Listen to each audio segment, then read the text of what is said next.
Singularity. My name is Nicola, aka Socrates, and you're watching Singularity One-on-One. Singularity One-on-One is a regular podcast of Singularity weblog, where you can go and listen to it or download it in full. If you guys enjoyed the show, you can help me make it better by liking this video, writing a review on iTunes, leaving a comment on the blog, or simply making a donation.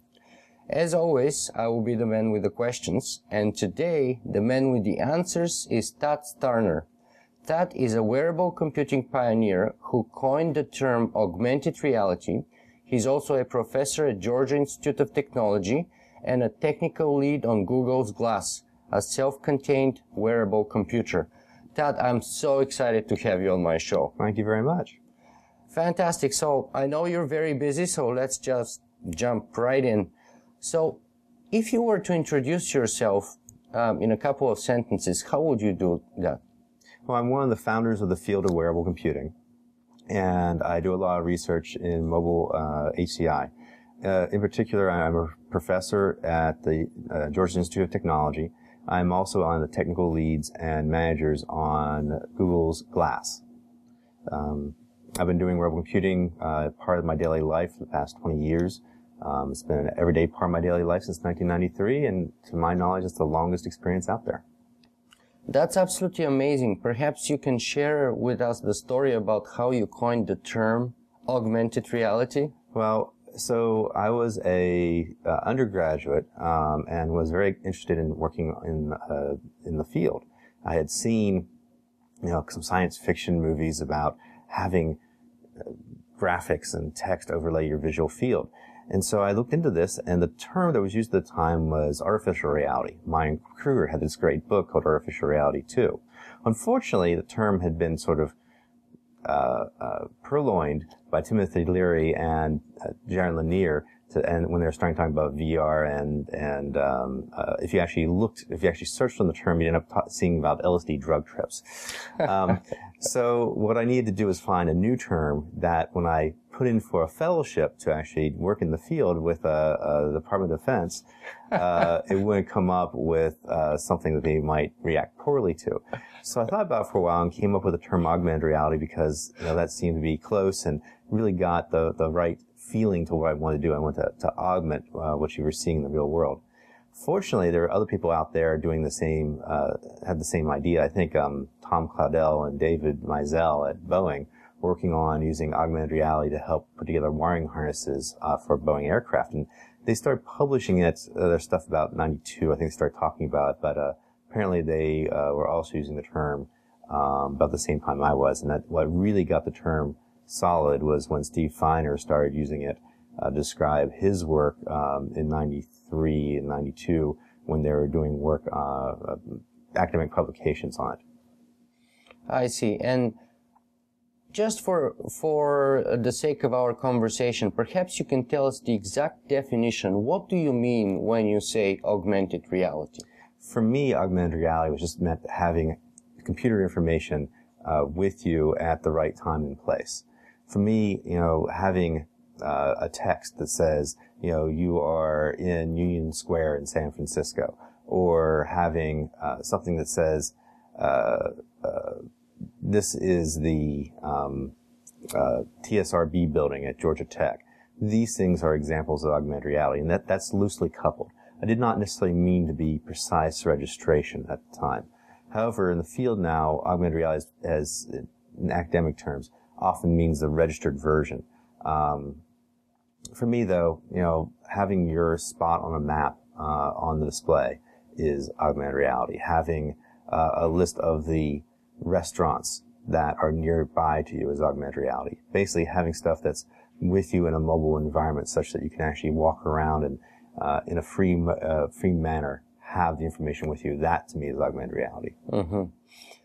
Let me try and see if we can differentiate the concept of augmented reality with another kind of computing that you've been associated with from the very early days of it, which is wearable computing. So what is wearable computing and how is it different from augmented reality? Well, wearable computing is basically anything where you have a computing on the body and a system designed to be used while you're doing other things. In my definition, an MP3 player is a pretty good example of a wearable computer, because you can use it while you're walking down the street or doing some other task. It's on your body, and it's designed to be a secondary interface. It's something you're using while you're doing other things.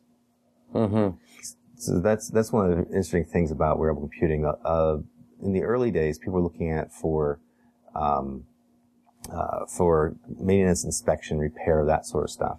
But one of my big contributions to the field is that I started to systematically investigate and articulate why you want to have wearable computers in your daily life.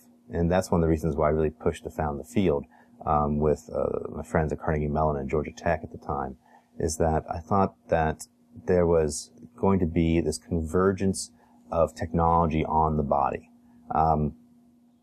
Nicholas Negroponte used to talk about how the PC was going to have this convergence of everything in your home. For example, he said, eventually your PC is going to be your VCR, your telephone, your fax machine. It's going to do your email. It's going to be your video editing. And he was right. And this was in the early 90s. And I was saying, well, look, we're going to have the same sort of convergence on the body. This thing's going to become your music player. It's going to become your camcorder. It's going to become your web browser, even though the web was just starting back then. It's going to basically do everything the normal mobile consumer electronics is going to do. Problem is, back then, nobody was really wearing a computer as part of their daily life. So I struggled to make a system in 1990 and failed. It was much too hard. Tried with a TRS-80 Model 100, tried with a Sun Spark station. But by 1993, I actually had a system that could be used every day, and I put one on, and I have been wearing it pretty much continuously since. So, and that's the longest experience that I know of out there. But what was great is that I got a lot of other students involved. So people like Brad Rose and Lenny Vernor and Rich Duvall. And so we founded this thing called the Wearable Computing Project, and about 1995. And Steve Mann actually joined it, started wearing a machine continuously starting about 1995 as well. Mm-hmm. But we had enough people to actually show how you'd actually use these devices as a group. So is there some overlap between wearable computing and augmented reality? Let's take, for example, Google Glass. Mm-hmm. Is that wearable computing or is it augmented reality? Well, I think it's both. It's certainly a wearable computer in that it's something you wear on your body, and it's off and you use it while doing other things. It's augmented reality in that, you can see your spot on a map, and you can get turn-by-turn directions from a first-person viewpoint, right? That's pretty compelling stuff. As you turn your head, it actually it changes the map to see where you're going. It also can give you information based on your location. So, to me, it's both. And now, a few weeks ago, I interviewed Ori Inbar, and he said that as far as he knows, he wouldn't really call Google Glass augmented reality at this point, because it doesn't have, in his opinion, the overlay over the reality. In other words, you have to sort of take your gaze off the reality in front of you and lift it up to focus on the screen of Google Glass. So in the moment that you're looking at Glass, you're not looking at anything else, and vice versa. So there's not that overlay. Well, that's not quite true. So if I do this, right, I have the time, and I can actually see through it to your face. Right, it's a transparent display. So if you're talking about whether or not you can see both the screen and the real world at the same time, well, you can. So by that definition, it certainly is augmented reality. If you're talking about overlay, no, you're not doing overlay with it. You're not doing precise registered, I shouldn't say that. You are doing overlay with it. You're not doing precisely registered graphics. Right? Now, if you're talking about something that tracks your movement and how you're turning your head, well, it does do that, because you're doing turn-by-turn directions as you walk down the street in the city, and it actually rearranges its perspective depending on where you are. So, for me, augmented reality is a spectrum, and it really has to do with the amount of registration you have, as to how much people generally think about. For me, though, I think anything with this sort of overlay, anything that actually provides this information while you're on the go, that to me really does count as augmented reality. Mm-hmm. Now, before we jump into some more questions about Google Glass, I want to sort of roll back the tape of time and go early in your days when you actually got first to be interested in wearable computing, in augmented reality, and ask you why? Why? And how? I mean, in the 1980s, that was very fringe, kind of very beyond geeky, I would say. It was absolutely unique. How in the world did you get to do this? Well, what happened was I was a student at MIT, and I was paying $20,000 a year for my education. At that time, that was a rather large sum of money. And I found that I could go to class, and by the time next month rolled around, I didn't really remember anything from class. So I tried to take good notes, and I found that either I could concentrate well and take good notes, but then I'd never get an intuition for what the professor was saying. So when I did the other thing, when I just didn't take notes and got an intuition of what the professor was saying and put all my attention there, then I could get that intuition, but within 2 hours I'd forget it. So I really wanted a system that I could both attend the lecture, get a good intuition, and get good notes. But the problem was that, every time I tried to write, it was too slow. I couldn't write fast enough. So I switched to a laptop computer. It was this TRS-80 Model 100 device I had. And it turned out that was also too slow. Even though I could type very quickly, there's something about it where, looking between the computer screen and the blackboard, for some reason I really wasn't getting where I was hoping. So then I said, okay, well, let me try something different. Let me try a heads-up display. So a friend of mine lent me his display that he was working on, and I had a one-hand keyboard, something called a twiddler, which I have here. And I found that having the display up in a heads-up manner, and I could put the focus display at the same depth as the blackboard of the professor in front of me.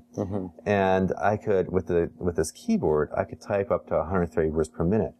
So suddenly, I can burst to 130, I sustain about 70. So what was interesting is that now I could take really excellent book quality formatted notes and still get the intuition. And a light bulb went off in my head, and I said, hey, look, this is really compelling. This really allows me to become a better student. But I was also doing research at the time. And what I realized is that having this mobile system, something I made for the classroom originally, really allowed me to take better notes in person. If I ran across a grad student or a professor, I might have 30 seconds in the hallway, and they might say something I want to remember, but by the time I got back to some place I could write it down, I'd forget it. For example, the first time I used my wearable computer in a hallway conversation, it was with a guy by the name of Trevor Darrell. I remember asking him, so how do I actually recover this data from backup tape? And he said, well, it's pretty easy. Just go to the Sun 110 and say, type in tar-xvzf/dev/nrst1. And I typed it in real quick, and I had it. But previously, you can imagine by the time you get from the hallway back to the computer, you've forgotten that really complex statement. So I suddenly realized that, what I could do is use this in my daily communication with people, and suddenly I became a much better researcher. I had the ability to remember things from day to day, and actually use it in my daily conversation. And what really, the first things we did is something called the Remembrance Agent. You can still see this at remem.org. A friend of mine, Brad Rhodes, put this out. And it was one of the first pieces of software I wrote for my wearable computer. And what it does is it looks to see what you're typing, and then pulls up things that are relevant to the current text. So that means that if I'm talking with you about, say, electronic noses, it pulls up a file from the founder of Cyrano, a company that did electronic noses, where I had an extensive discussion with him, and suddenly it's like I'm a world expert on it. Right? Suddenly I have that information in front of me, and I can really recall this information very well. And suddenly it's very compelling. It's suddenly I have much more knowledge than I did just a seconds ago. It's not that I'm it's not that the computer is providing me something I don't know. It's the computer is reminding me of stuff that I've sort of forgotten, but now just a little bit of hint, and all that stuff kind of comes flooding back into my natural memory, and then it kind of, reloads, so to speak. And the remembrance agent, we actually did this at Georgia Tech. We made it so that as you were speaking with somebody, it changed the voice to text, and then just typed it in your text buffer, and then that pulled up memories from your past that might be relevant to the conversation. I remember one of the coolest things. So for me, all this stuff was about three things: augmented memory, augmented reality, and what I used to call intellectual collectives. And with the augmented memory stuff, that was the first thing I really found compelling, and yet, we're still not seeing that much of it in the wearable computing community yet. One of my augmented reality was sort of the obvious thing of doing the computer overlay, right, with it. And so we had some early papers on that. And that seems to be, have gone to be very much out there now. A lot of people do work in augmented reality. The intellectual collectives thing was a little bit more interesting. It's sort of like what social networks do, but it's much more real time. So I'll give you an example. When I go to a panel, I will often have people remotely helping me out. So I was recently testifying for the National Academies of Science, and I had a panel of people in front of me, and I brought my lab with me. Even though I was in California and my lab was in Atlanta, I had a little camera on my shoulder and a little microphone. They knew I was going to do this, and what I did is I had my presentation on the screen. Then I also had a screen that showed people what was on my wearable computer at the same time. And so as I'm going through the presentation, it was a very loose format. These panel members would ask me questions as we went. I would answer it, but also all my grad students would be throwing me, suggested things to say, throwing up URLs, pulling up web pages in my screen so I could actually, see what it was they're talking about. And, allowed me to become much more, an expert than I was, having these other people listening in, helping me out. And, pretty soon, because I was explicitly showing that to the panel, they were starting to ask more questions about what my students were typing than what was on my presentation. And they found the whole process fascinating. Another version of those intellectual collectives is I told you about the remembrance agent, right? And when you have one of these keyboards and one of these displays, you tend to type everything. You take notes on all your conversations. You take notes on everything you find compelling, just so you have this augmented memory. What happens when you give those notes to somebody else? So three guys, Brad Rose, David Kaplowitz, and myself, shared our notes. And what was cool is that suddenly we had these shadow memories of each other. Brad Rose was my roommate, as well as my fellow worker on wearable computing at the time. And so a lot of things, were similar between the two of us. However, every once in a while I'd be talking to somebody and typing in notes, and suddenly this memory would come up. And I'd say, oh, I remember that hold it, that's Brad's memory, not mine. And then one day, I was talking to British Telecom, I think it was, and they asked the question on, some obscure question on power, on self-generating power using wearable computers. And, I had answered the question. I wrote down a detailed answer just for the next time somebody asked it. And I was in Brad's lab, and I was hunting away. I was actually working my PhD thesis at the time and trying to hide from everybody. And I heard Brad give a demo to Hewlett-Packard, HP. And they asked something about wearable computing power, and Brad says, well, actually, I don't know the answer to that, but hold on a second, Thad does.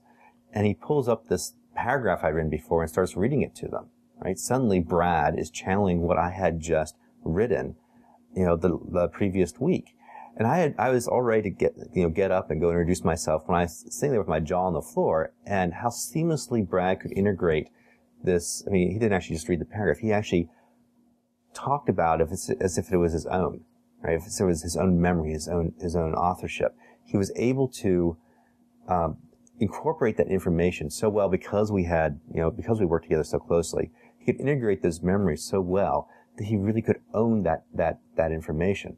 And I found that very compelling. It's the first time the first time for me, we actually got the system, so that, all these memories are kind of seamlessly shared across people, and it was passive, right? It wasn't something you actively did, it was passive. And that was so exciting to me. That's absolutely amazing. Let me ask you this though. So basically, one of the things that this allows you is to multitask, take notes, pay attention, listen to the professor, get tips or notes or references from your students all at the same time. Do you not get confused from multiple inputs like this? Yeah, and how can you process all of them at once? So I'm actually very bad at multitasking. It might seem ironic, but I really am. You can test me. It's true. What happens is if you actually do stuff where it's different subjects, like if I was trying to read my email right now while talking to you, I would sound like an idiot. You just really can't keep those two separate things going on at the same time. However, when you actually have something where it's the same subject, like where you are taking notes as somebody is talking and writing on the blackboard, that works just fine. Matter of fact, it actually focuses your attention. And I found this really compelling. I used to fall asleep all the time in lecture. I would used to daydream, and that's part of the reason why I couldn't take good notes. But having the wearable computer where I'm taking notes on my heads-up screen, I'm not paying attention to what I type because I'm touch typing with the keyboard, but it allowed me to really devote all my attention to what that person was saying. And when I get a cool idea or something based on what somebody was saying, I'd write it down quick so I'd remember it. And then I could go on, get back to what I was doing. That's really, that was really compelling for me. As a matter of fact, one of the things that would happen when you get people with these displays and keyboards together is we'd have these much deeper research conversations. What happens is all of us evolved the system for outlining our thoughts, outlining the conversation. We take these careful notes, but we also outline the future conversation. If we were saying something and wanted to say something in the future, based on what the other person was, the other person's topic at the time, we wouldn't interrupt. We'd actually write down that topic, above the current timeline, and then get back to it later. So that allowed us to explore one topic deeply, and then pop back up to the top and explore another topic again. And so those conversations tend to be much more, much deeper, much more exploratory, and you're not constantly bursting out with these new ideas before you forget them because they'll always be there. They're always in front of your eyeball. Mm-hmm. Tad, let me ask you now a few questions about Google Glass. Let me start like this. What's the most fundamental misrepresentation or confusion about Google Glass that you tend to see a lot and that you really want to correct? Well, part of it is the fact that people don't think you can tell when it's on. Well, it's very easy. For example, that's it off. It's very clear. You can see it. It's dim. And actually, I probably can show it to the camera here. So that's it off. That's it on. Right? It's very clear. Now, also so you can actually see me go through email here, go through SMSs, go through some pictures, that sort of stuff. So, it's, whenever somebody uses it, you can kind of see what they're doing. That includes things like, okay, Glass, take a picture. Right? You can actually see that I took a picture. And so in many senses, having a transparent screen sort of gives other people in your environment social cues. And that really allows them to participate in the interaction. And I think that's a wise thing. So people's misunderstandings of how Glass looks and how it works, I think as soon as they see somebody use it like that, they get a much better idea of how it's going to be used and why you would use it. Mm-hmm. If you were to describe what Google Glass is and what Google Glass does to a totally sort of technology agnostic person, how would you do that? Well, I think Larry Page said it best. Google Glass reduces the time between intention and action. Reduces the time between when you first want to do something and when you can actually execute it. For example, career batting average of Mickey Mantle. So in that case, I had the intention of actually doing a web search, and I could do it that quickly and get an answer back saying 0.298, right? Wow. So between my first thought of, I want to know this information, and having it from my eyeballs, it's literally seconds. And that's what glass can do that other devices can't. Same thing with, as I get, say, SMSs in. This morning you sent me an SMS from the lobby saying you were there. And so I could, I heard Bing, and I looked up, it turns on display, shows me your SMS. And then I could just tap and reply and say, okay, I'll be down in a few seconds. Mm-hmm. And between getting the Bing that tells me there's a notification, the intention of looking at the notification, it's just a split second, it's looking up. Suddenly I can see what the notification was. I could have ignored it, I could have been busy, but, I chose to look at it, and then wanting to reply. All that interaction was literally seconds. And that is something you can't do on any other device right now. Mm-hmm. I don't want to go into the specifics of the technical specs of the device. I think those can be found elsewhere. They can be found on the web pages, internet. Yes. Yeah, we have, I think, more important issues to discuss.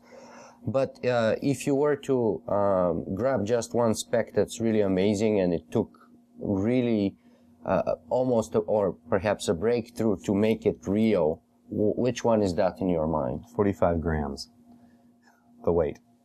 I am wearing the equivalent of a Cray XMP supercomputer on my head. This is a wearable supercomputer.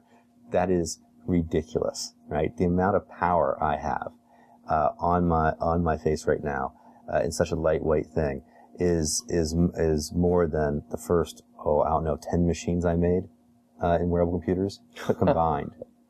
At 45 grams. At 45 grams. And the thing is, you wear it all day. You put this thing, this one's my glasses, but before I was wearing my glasses and glass on top of it, I still wore it all day because it was so comfortable. It didn't feel like anything.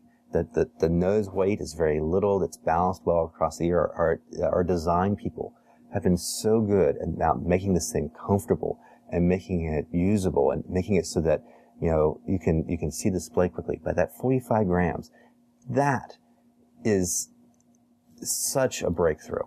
I don't know of anything else out there in that sort of, that has this sort of power, in that sort of weight.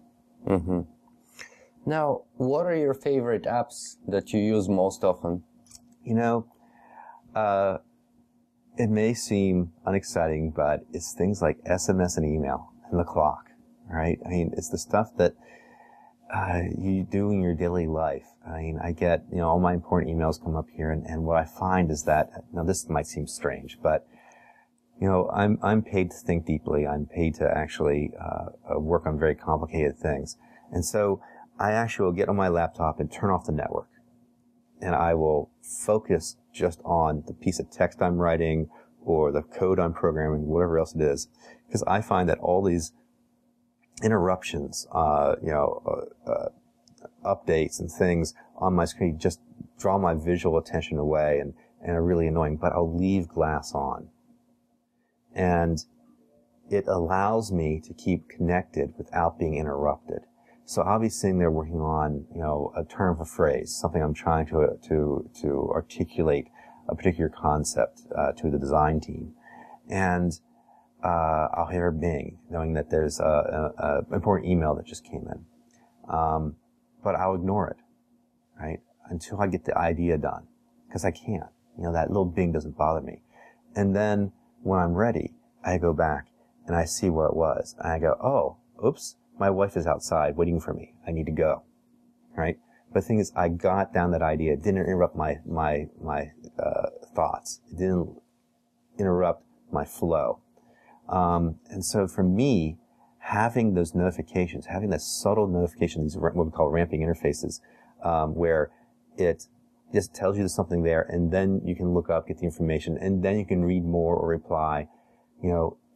Each stage, you are in control of your attention. And that is so much better than what's on laptops and desktops right now, where you have, mail popping up or a messenger popping up or a G Plus update or whatever else. For me, having it on the second screen whereas this is my primary work, and this is my contact with the rest of the world. Having that dichotomy allows me to do stuff, get up, look to see what I was doing with the outside world, get right back into it. Matter of fact, most of the time, if I get a notification, I'll be sitting there typing on a laptop or typing on the Twitter, and I don't even have to move my hands. Something comes in, I look up, I see it, I toss it away, I get back to what I'm doing. All that interaction is in 2 seconds, and I'm back to where I was. Didn't have any physical movement, didn't have to move my cursor on the screen. It's a surprising way to work, believe it or not, at your desktop. Right? Now, of course, when I'm out and about, it's pretty compelling too. I was talking with one of our folks at Google, and I was arriving at the Google I/O convention, and I just got off the train in San Francisco, and was walking towards the conference center, and my fellow Googler sent me an SMS saying, "Hey, there's somebody from Slate who wants to talk with you." And I said, I just tapped, I'm walking down the street. I tapped and responded. I said, "Sure, I'll be there in about 5 minutes. I'm, walking up 4th Street now." He said, "Okay," and they really want to talk about SMS. They really want to talk about productivity stuff. And I reply. We have this conversation the whole way as I'm getting to the interview, and by the time I get to the interview, I'm fully briefed on what we needed to do. That's really hard to do any other way. It's really compelling. Having this sort of ability to converse with people in micro interactions while you're doing other things. It doesn't, I'm in control of my intention. I'm walking down the street. I can know, where I can always keep my focus on the street, focus on what I'm doing, and then, get the message and look at it whenever I have a split second. It's like the dashboard of your car, right?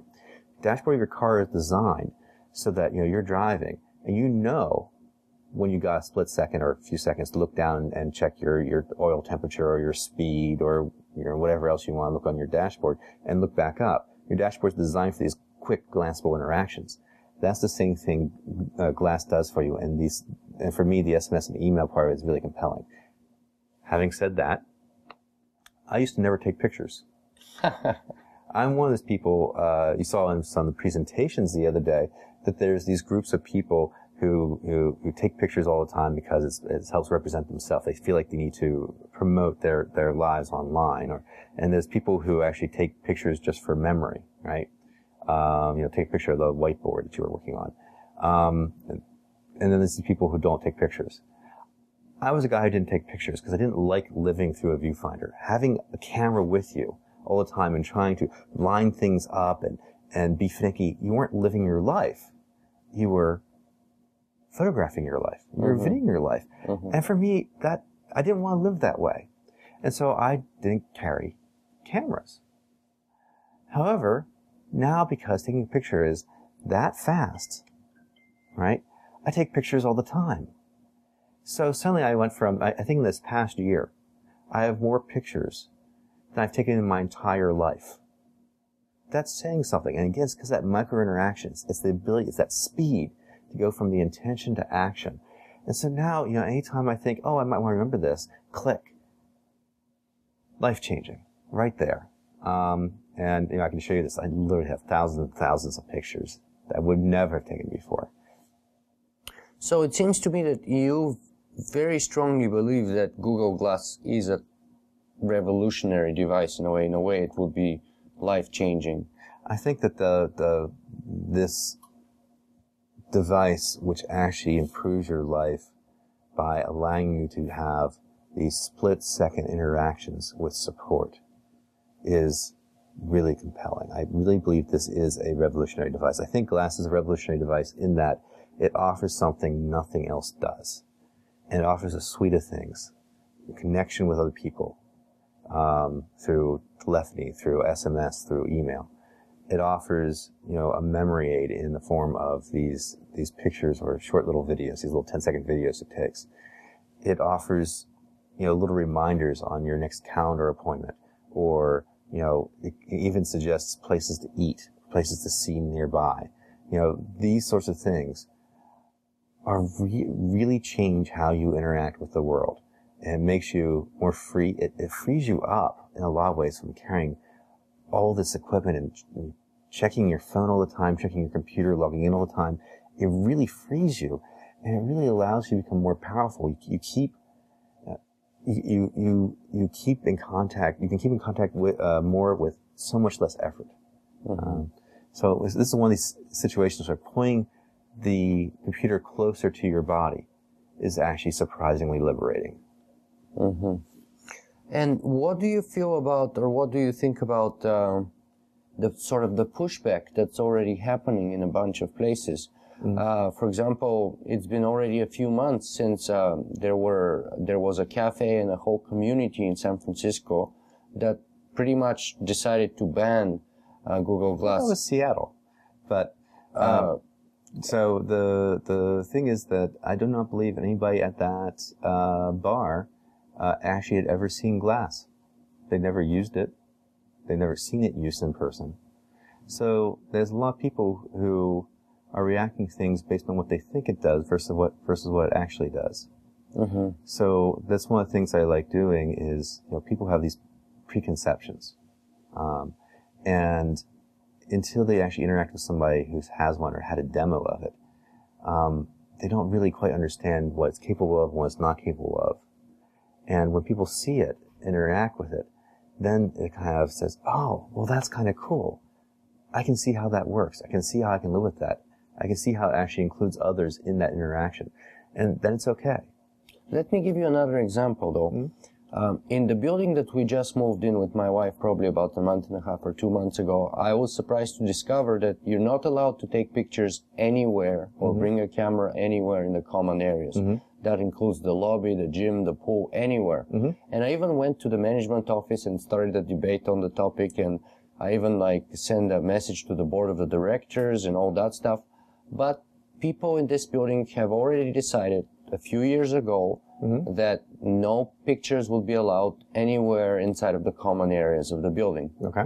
Or even in the courtyard and stuff mm-hmm. like that. So that's a social contract they decide to make among themselves. Yes. And you're probably honoring that social contract, right? Yes, I am. So that's the same. So glass doesn't change that at all, right? It's, you're probably not taking out your camera phone, taking pictures of the environment. You're probably not doing interviews in the common areas. Would you actually do these interviews if you had glass? Would you actually take pictures with glass if you knew that it was, decided to be stopped by the community? No, you probably wouldn't, right? So that's the whole thing that when you're designing technology you want to do. So you want to actually make the technology so that it helps people preserve the social contract. When I'm talking to reporters, actually, one of the first things I say is, are you recording me? And they'll say, well, no, I would tell you if I was recording you. And I respond, well, that's my point, right? There's a social contract that even as a reporter, right, even though I should have, by all respects, should expect you to be recording this, you're going to tell me first. And frankly, it's the same thing with glass. Okay. Now, Ted, I know that you're working on a bunch of other fantastic ideas and projects. And just to name one is, for example, the mobile music touch glove. Can you share a little bit more information about that with us? So one of the things that, remember when I said we founded the wearable computing field to investigate how these devices might be used both from a technical and from a social standpoint, we occasionally get surprises. And one of the ones that we've discovered is the ability to actually teach complex mechanical tasks passively. Now, this is completely unexpected. So how this works is, suppose I want to learn the melody for Amazing Grace. I want to, pick it out on the piano.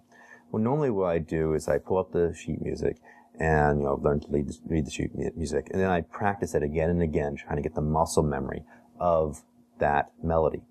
Well, I can actually teach you that melody in 30 minutes while you've been doing this interview. So how this works is we take your mobile phone or pick your favorite mobile device. We download the MIDI file for Amazing Grace. And again, we're just going to do single note at a time, right-hand melody for now.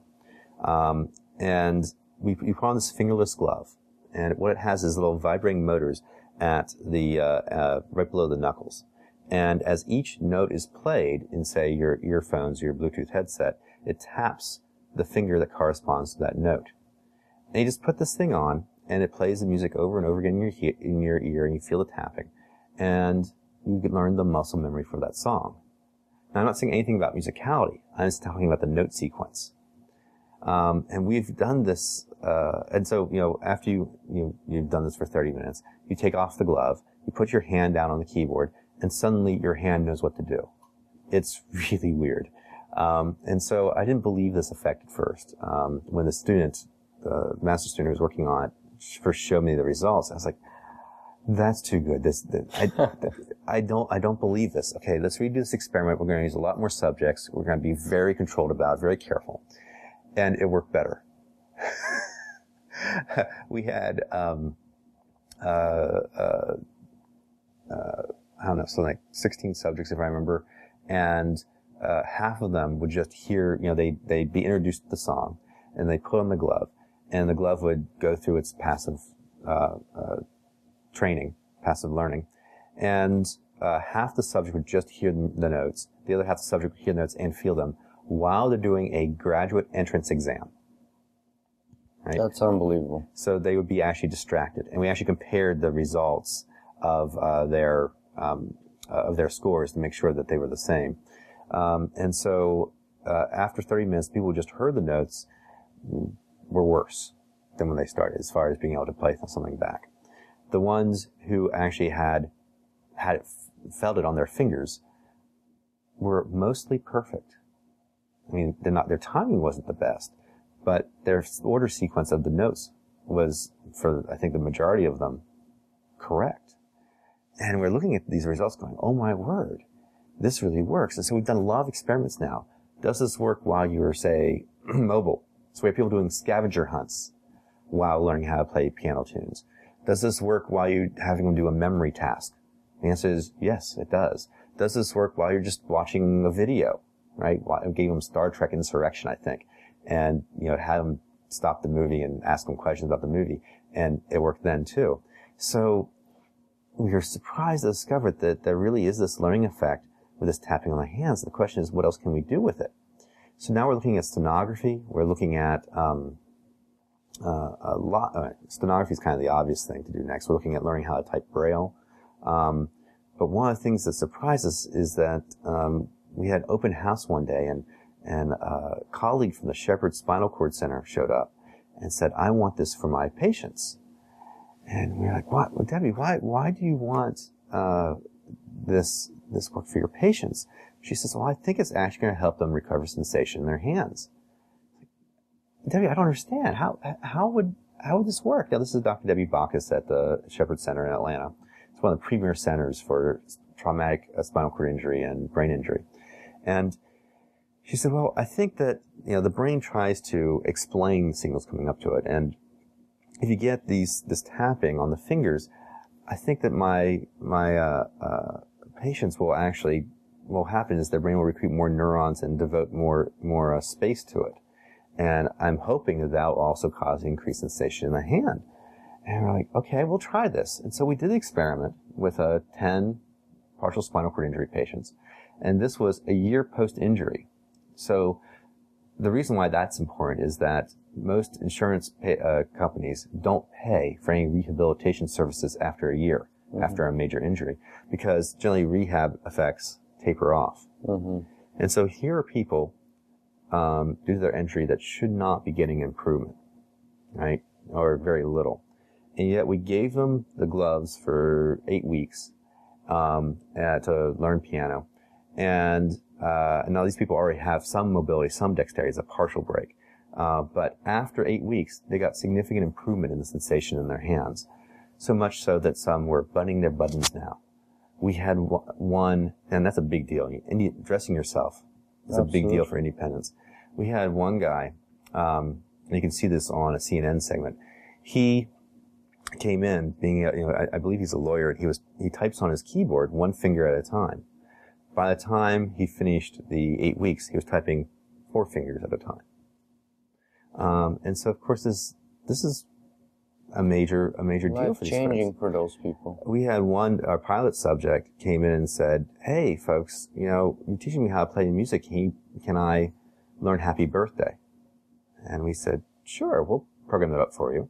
And so he spent a week and, had this glove teach him Happy Birthday. And then he played it for his grandson. And that was a big emotional thing, right? And that's one of the great things about using piano learning for rehabilitation. It's not that you're doing some simple repetitive task. You're learning a new skill set, and something you might want to keep with you for the rest of your life. And we're giving you a tool that gives you superhuman learning ability for actually picking up new melodies. Mm-hmm. For our 8 weeks, they learned a new melody every week, right? How far can we take this? I have no idea. I mean, can we learn to play tennis, golf, basketball, martial arts? That's one of the reasons we're telling people about this. There's so much to do with this. The idea. That's like a matrix kind of thing. Download almost like one step shorter. Yeah, it's sort of the exoskeleton training system, right? And the Shepherd Center already does this for walking, but it's active attention. They'll strap you into this big exoskeleton, and the thing will actually move you, right, as you actually try to do things. But the idea you can do it passively, that we haven't seen in the literature. This idea of passive learning of these mechanical skills. And so where are the limits? We don't know. I mean, one of the things that people always ask me is, how long do you remember this? And I said, I don't know. We haven't done that experiment yet. And so, the lawyer I was telling you about, he came in to do the CNN shoot. They wanted to actually see somebody who actually had used the system. And so I had Rick come into the lab, and he was very nice to come in. He's a busy guy. He was very nice to come in, and they said, well, we'd really like to see Rick play one of the songs. It was Beethoven's Ode to Joy, right? And I was like, Rick, do you remember? It's been 6 months. And we sat him down at the piano, and he couldn't really do it. I said, oh, let's try something. We got 10 minutes before we shoot. It'll take about 10 minutes to set up. Strap on the glove quick. I just reprogrammed it quick, put it there, and he sat there. And by the time they were ready, he's playing the full Beethoven's Ode to Joy perfectly. It's like just a little bit of extra learning again. Refresh that stuff he learned 6 months ago. And my jaw's on the floor, right? It's like, wow, I didn't expect that. So, I mean, that's not formal. It's completely anecdotal. I have no idea if that would hold up in formal testing. But it's really suggestive, right? So, when we were first submitting a paper on this, we had a reviewer who said, and I love, it's one of the best reviews I ever got back, I was prepared to hate this paper. Because obviously you guys don't know anything about active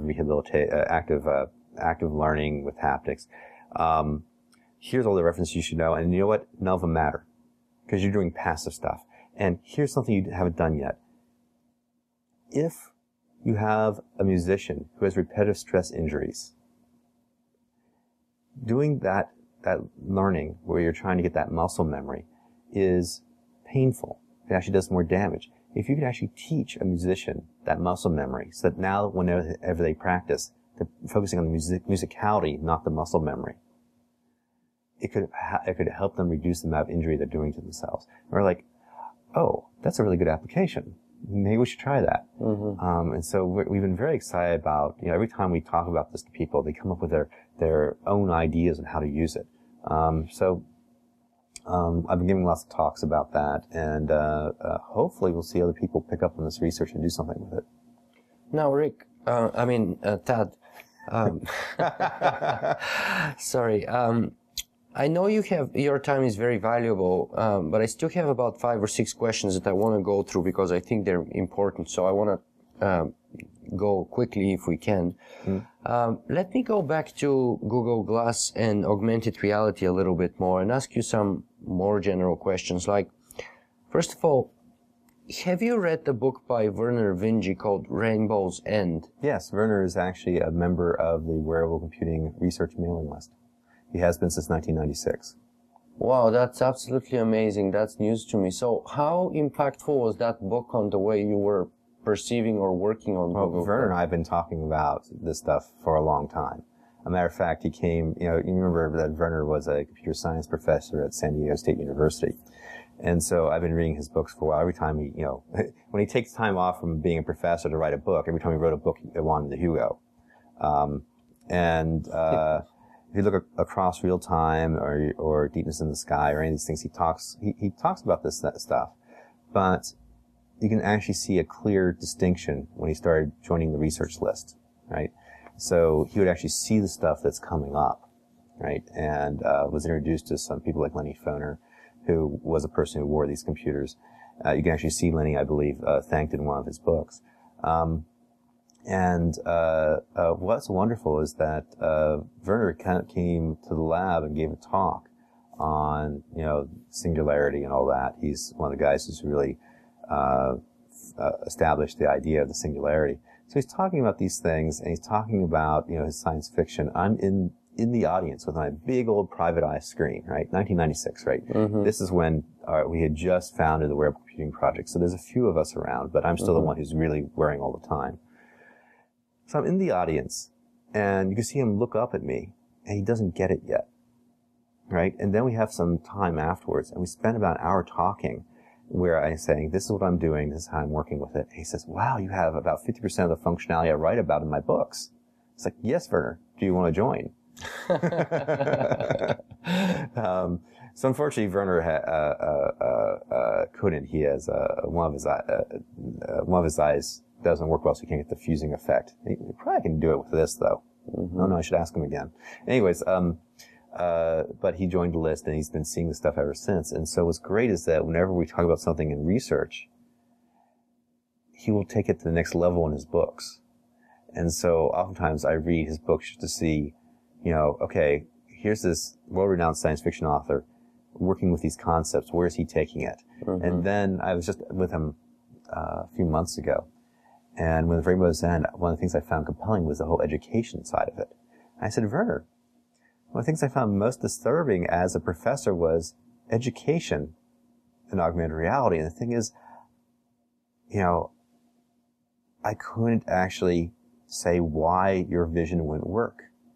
So how'd you come up with that? What are you thinking? Have you expounded upon those ideas? And to my disappointment, Vernor said, well, actually, that's the thing I spent the least amount of time thinking about. Vernor, I had these high hopes that you're going to have these words of wisdom for me about how to do AR in education. And he said, yeah, sorry. But now that you mentioned Vernor, I wanted to ask you a little bit later, but what do you think of the concept of the technological singularity, which is a term that he coined in a famous paper in 1993? Yep. So it's interesting that the same time that Vernor was writing that paper, I was writing something called The Cyborgs Are Coming, where I was saying, and this was something I wrote for Wired magazine when it was first being founded. Nicholas Negroponte was one of the backers of Wired magazine. And so I sent this essay to Nicholas and to the editor, and it said, okay, here's the problem with, pen-based systems. Here's the problem with notebook computers, and here is what I've been using. This heads-up display, this one-handed keyboard. Here's this idea of augmented memory, this idea of augmented reality, this idea of intellectual collectives. Why can't this happen? Right? Here's how you make these devices. Here's the right companies. Here's the people I've talked to. I don't see why this is not a compelling vision for the future. And so that's the exact same year that Vernor was writing the Singularity stuff. And as we're working on it, and as this stuff becomes more and more common, we actually got a lot of functionality that you couldn't explain to somebody in 1980. Think about it. We had, with the Wearable Computing Project, we actually had navigation. Right? You could pull up a map on your heads-up display. I remember going to Stanford for the first time, downloading the map from their website and walking around and finding my friends at Stanford who I'd never seen before, right? I remember sending messages back and forth during panel sessions. I remember doing all these activities that you now do on a smartphone and thinking this is fundamentally changing. This will fundamentally change how we live our lives. And then smartphones came out, and you can do a lot of stuff that's in the early demonstrations. If you go back to the International Symposium on Wearable Computers, the first convocation in 1997, a lot of those applications are now common on smartphones. And I was thinking, this is really world-changing. And now, if you think about it, if you try to explain to somebody how you use your smartphone in 1980, they could not conceive of it. The average person in 1980, where smart cell phones are just coming out, they couldn't conceive the fact that you would never get lost again. Yeah. Right? They couldn't conceive about the fact that you could actually send a picture of something to other people across the planet, that you could actually share a Google Hangout live from your head. Right? This stuff is something that is just inconceivable at that time. It'd be very hard to describe first of all, what it was, and then number two, why you'd find it so compelling. Why you'd find sending SMSs so compelling. And that's the definition of singularity. Right? It's where, according to what Vernor was saying, it's when you just can't, it's something so fundamentally changing, you can't predict how it's going to be used. And so to me, we're living in the singularity. Right now, we are living in that transition time, whereas the people in 1980 cannot predict what this technology, you might be able to describe it to them, but you couldn't predict how it's going to affect the world. Right? So right now we are living in that singularity. We're living in the singularity of having these mobile devices that allow us to be more powerful. But here's a fundamental, I think, clarification that I want to bring, or perhaps a response to this. I think Vernor has this example of the goldfish or the flatworm. So if you explain how a cell phone, say an iPhone, works to somebody from 1980, they would understand it probably. Or do you not think that they would? Do you think that they'd understand a smartphone? You remember, to describe to somebody okay, let's do the following. Do turn-by-turn navigation, where it's actually responding to your head, your movements. Describe that to somebody in 1980. How would you do it? Well, I would tell them, imagine that you have somebody sitting on your shoulder and telling you every step of the way, go 50 paces forward, then turn right when you see this, and then turn left when you see this. Wouldn't they understand it? But they would say, well, wouldn't that be annoying? Wouldn't that, how are you going to do that? Well, we'd say a radio walkie-talkie, which was familiar, and imagine somebody having a camera and being able to see exactly where you are and where you're going. That's not what you, oh, I see, because you're talking about the voice thing. I was thinking about on the screen. Yeah. I see where we have our differences here, because in my perception, the singularity is so fundamentally different that, as Vernor says, just like a goldfish or a flatworm is unable to experience Mozart or Beethoven. I mean, they can feel some kind of vibrations, but they would never get the Ninth Symphony, right? And likewise, the difference between us and those beings that are coming post-singularity or during the singularity would be so big that fundamentally we would be incapable of going to that level of comprehension, right? Well, let me do your analogy with the flatworm and goldfish. I think we're splitting terms here, right? Because I'm using a very specific version of the singularity when you talk to Vernor or to Ray about it. Yeah. But let me actually go down your path. Suppose I'm trying to do the higher end, your more fanciful thing with the flatworm or goldfish. So you're saying they can't experience Mozart, right, or symphonies. Well, why can't they? Do they not have the sensors to do it? Well, yeah, they really don't have the right ears to hear it, right? They have no cultural framework to understand it. So with the GPS systems we have now with our phones, where I can actually ask for a coffee shop nearby that serves good coffee, that has high ranked coffee. I don't have, back in 1980, I wouldn't have the ability to perceive that. I couldn't get the GPS signals. Didn't have any way to perceive it. I couldn't get the digital cell phone signals. No way to perceive that. I couldn't, so first of all, I didn't have the sensory apparatus. Now I do. So suppose you did have the sense, suppose the goldfish was equipped with our ears, right? Could understand the cultural implications of it. Okay. So back in 1980, would you understand this idea of people actually online, mobilely, actually rating things, giving Zagat reviews for the coffee shop at the corner, right? Fair enough, yeah. I accept that we wouldn't be able to really get, even if you talk to me from 1985 or 1990 and tell me about Facebook or Twitter, I'll be like, so what? I don't get it. Twitter, 140 things. You send where and who cares and why and what's the big deal. So in that sense, I do understand what you mean. Now,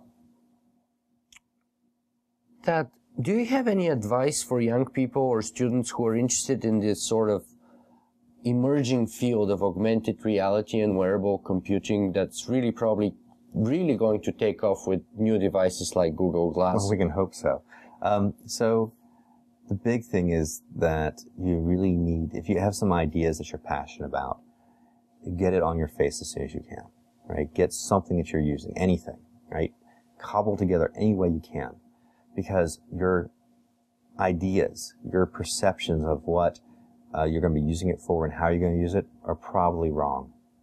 Until you actually get something on your in your everyday life, until you actually get to the stage where you can really interact with it and experience it, even the crudest manner, you probably really don't understand the problem you're trying to solve.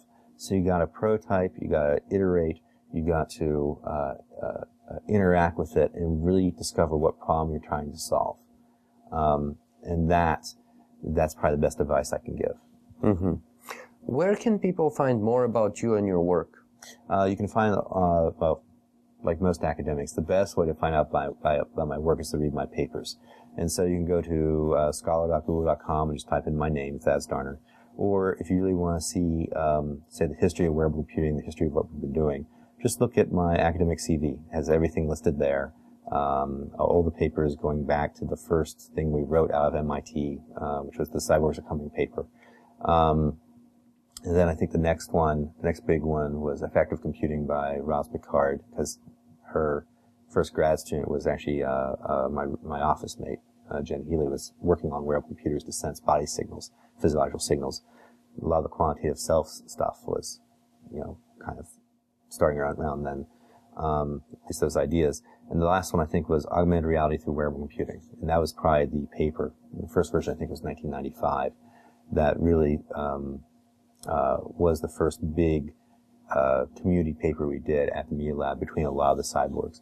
And so if you want to find out more about the history, look there. If you want to see the mobile music touch, the papers are out there. If you want to see about our work on two-way communication with dolphins using wearable computing, the experiments we're doing with marine biologists, we have some posters up on that.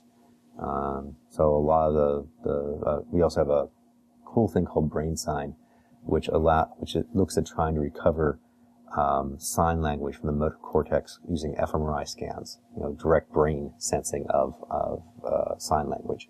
But anyways, all that stuff is up there. It's easy to find it on just by searching for the papers.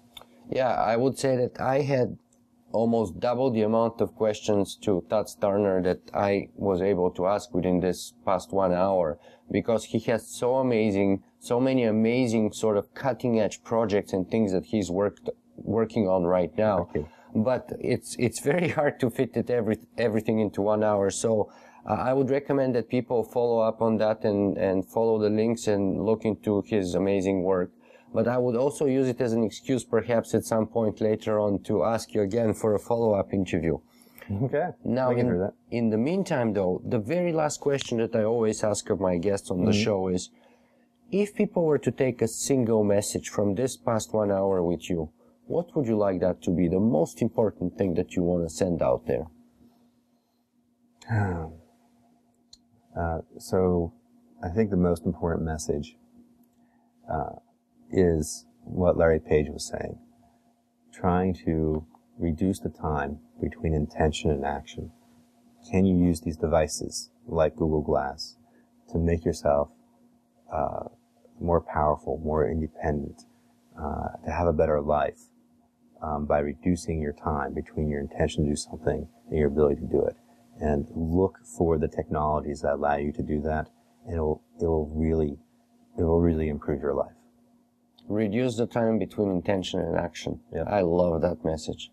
Thad Starner, thank you so much for being on Singularity 101. Certainly, thanks for having me.